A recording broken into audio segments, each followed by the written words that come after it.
இந்த கடுமையான போட்டியில இந்த கடுமையான போராட்டத்தில பரிசு தொகையை சிறப்பு பரிசினை கொள்வதற்கு சிறப்பு மிக்க நாளைக்கு பெருமை செய்கிறவா, துடிப்பு மிக்க வீரர்களுக்கு பெருமை செய்கிறவா.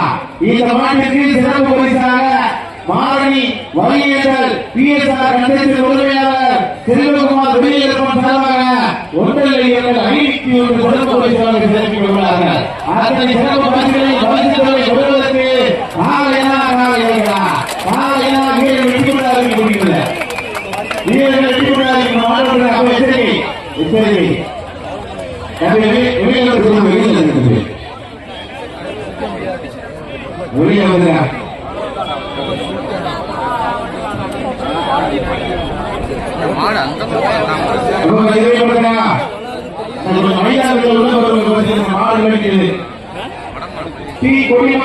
ஊராட்சி தலைவர்